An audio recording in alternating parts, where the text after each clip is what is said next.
I'm Olesia Korobka, and this is SEO in 2023. Hi.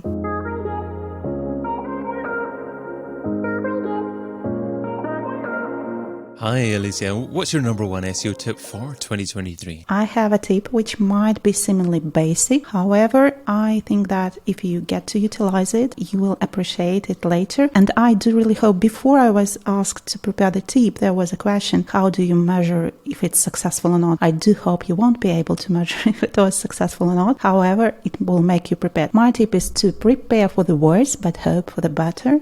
And to do that properly, you'll need to make a backup, to write a workflow, and to prepare reporting so that you can do that under any circumstances that may come. Prepare for the worst. From an SEO perspective, what might be the worst? Lately, for example, we've seen lots of things happening, pandemics, we've seen natural disasters, some SEOs had their personal circumstances, we had lots of things happening. Now we are swift forward into recession, and we might expect that the next year might be very bad for businesses in many terms, and for some SEOs as well. We see people getting laid off, lots of them, and that may continue, and the trend may become even worse. So some people under these circumstances, well, you always think that, well, at least I have my own brain and I can do what I know. But we've seen from the past that you might get choked with food, or you can bite your tongue, and your lifelong experience in chewing and taking food didn't protect you from this failure. Anyway, so the best way to get prepared for anything that might happen to you, preferably not, of course, but is to make a backup. And that is physical backup and possibly cloud storage. And don't keep that backup with your natural files, which you are working each day with. The next one in this, all that, is the written workflow of your typical tasks, of what you do daily. Can I just dive into backups just for a quick second, just before we get back into workflow? So what specifically should you back up, and why do you recommend taking a physical backup as well as cloud backup? Because what I've experienced myself this year is that cloud backups, some companies may stop working with you. Some companies may get burned. Their servers may get burned and you don't have any access to that. Or the servers might be in the country which experiences some difficulties, no matter what kind of difficulties, and you just lose access to them. What I've also found out that people are storing their backups along with their files on the same server. So whatever happens to their files happens to their backup, and they cannot use it. That is another thing that you should not do. Physical backup, you just when anything happens to you, you just grab the disk or whatever it is, and you just go with that. And just to clarify, what do you mean by backup? I mean, what data specifically should you include in the backup? Those are all your documents, absolutely, each one of them. So the website are you talking about? Are you talking about your visit data? I'm talking about websites. I'm talking about those SQL tables. I'm talking about all your documents, passwords, and all the data entries, because most of us, they have lots of accounts out there, which they do remember. They are somewhere in their Chrome tab where they paste in the password, and they don't even sometimes remember the names of the tools they are using because they are all programmed into their Chrome or elsewhere. So you should have these stored exactly independently, because you will forget about them, I may assure you. You also should have this backup data about all of your domains, all about your links, which you need to, after some times you will need to pay for them. And sometimes you don't get these notifications that it's going to expire or something like that, and you just lose access to your website. You lose domains, you lose backlinks, you lose lots of data. So that should be also the part of your backup. And is it an SEO's responsibility to think about all this as well, do you think? I think so, because you are like someone who drives traffic, and you are someone who drives money to businesses. Like at the end of the day, it's all about money you can provide to the businesses for them to grow and to maintain themselves. Yeah, I mean, at least be asking the questions, because obviously the the website's success, whether the website's there or not, whether the domain's working or not, obviously will radically impact whether or not the SEO has been successful as well. So it makes complete sense. And I also rudely interrupted you talking about documented workflow. So what were you going to share about that? Some people think that they are good to go only with the backups of their documents and their websites, and that's it, because they can use their brain, and they have this successful experience of bringing websites up, and they think they do remember everything. However, when anything bad happens to you or anything unforeseen, what no one talks about, but what happens to most people is that their brain is so concentrated on survival that no matter what you do, your cognitive functions, they suffer most of the times, more with women than with men, but both parties can sometimes suffer from that. And you thought that you've always known how to do this routine task and that you are very successful with that. However, when the harder times come and you are under stress, you just cannot operate properly. So you should also have these workflows written down for you. I know that it may sound very basic. You think, I'm doing that each day. I know everything. I may bring my websites up at any time. No, you forget everything and you just cannot concentrate on that. So when you have this workflow written down, list by list, properly, you just open it in your backup and you just follow it. And it's a great practice for outsourcing as well. So if your business is growing, if the amount of activities that you have to do as an SEO is growing, then obviously you're going to build a team. And then if you have those documented workflows already, then it's going to be much easier to actually get people working from you and replicate what you're doing. SOPs, they help as well, but sometimes just something very ordinary task which you do daily, they will help you because you just forget how to do them under some circumstances. I know that may sound primitive or basic, but that's like the reality, what happens, what many people find out in the wrong way. So if you have that written down and you just open it from your backup, you're able to proceed with your work, whatever happens. So there may be hurricane around you, you have your tasks written down and you just one by one you do them. No matter. And also I do suggest, because when something not very good happens, we are in the recession, we are in the, some attack, or you need to hide somewhere or whatever, pick some one thing which you are especially very good at. So something you are doing perfect, much better than others, and that you can do anytime, and write it down and make it your something distinctive about you, something that you can offer to other people in circumstances when you lose everything and you need something fast to work on, with something very fast. Okay, so you've got to document everything. It's not necessarily just about the fact that you might be growing as an organization, you might outsource. It's the fact that you are a key person risk to that organization. So if you're under stress or if you're not able to fulfill your normal tasks, then it's a lot easier for you or for someone else to do what needs to be done. So that's documented workflow. You also talked about automated tasks as well. So what are some examples of automated tasks that you should be backing up? So some automated tasks, they require you just do some very basic things, such as tracking your performance over time, tracking how your website performs in terms of errors, technical errors, in terms of rankings, having those alerts all the time if anything happens to a website. For example, if you lose a big portion of your organic traffic for some cluster, it's also something that you can also automate is adding content and optimizing content and looking for entities and schema markup.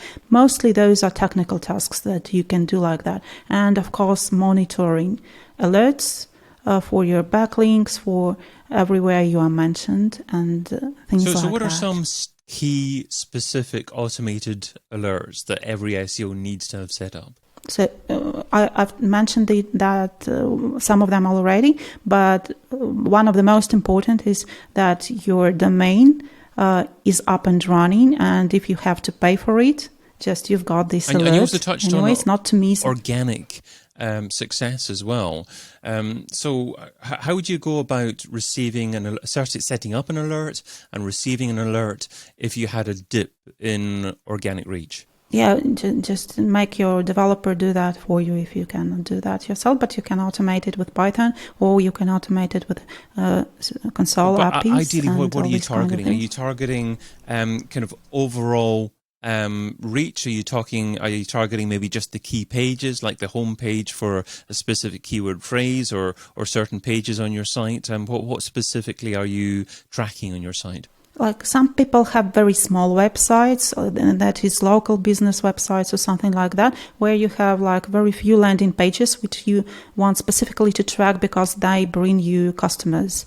And for bigger websites, you automate that in clusters. So you have like, for example, you've got a big e-commerce store where you are selling, I don't know what, for example, I don't know, bags or some wear or something like that. And if you are seeing a significant drop to one of those clusters, you know that you need to go and see what's happening there and why it's happening. I know all of this leads to a bit of an evaluation process and perhaps reporting internally or directly to clients. So how do you bring everything together and perhaps turn it into a report that you can action? Yeah, so I've been looking into that myself for a long time, and I cannot say that here is the solution that I can recommend to everyone. Most people, however, they turn to one of the two options. Most of them. One use Google Studio, Data Studio, and they get all the APIs into that one. And others use Power BI, like most of the people who I talk to, because when you have, for example, Power BI is very useful when you have lots of projects. For example, you're running lots of websites and they are more or less in the same niche, and you want to see the performance for each of them at the same time, because, for example, you are selling more or less similar things on all of them, so you want to understand how they are performing all together, not separately. And Power BI would be very useful when you want to see all your projects and track their performance in one place. Wonderful. Okay, so Data Studio and Power BI there. So specifically, what reports are key to be building initially inside Google Data Studio? Oh, like all that concerns organic traffic for you. So you want to see how many people come from Google, how many people come from other search engines, where they come from, what is their flow across the website when they convert, and of course all those associated conversions, what brought them to buying, or if they are like some of them are lifelong customers, LTV and all these kind of things. So where do they go if they subscribe or not to your newsletters, all these kind of things, to then analyze that. But that's not for SEOs already, so you just pass that to marketing department or whoever else is doing that. And in large organizations, you've possibly seen in large organizations, they often have big screens around the marketing department, around the organization, just looking at key data, perhaps coming from something like Google Data Studio, but just focusing in on key metrics.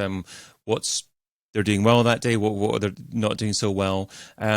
What key data would you recommend including on a monitor like that, on a TV like that?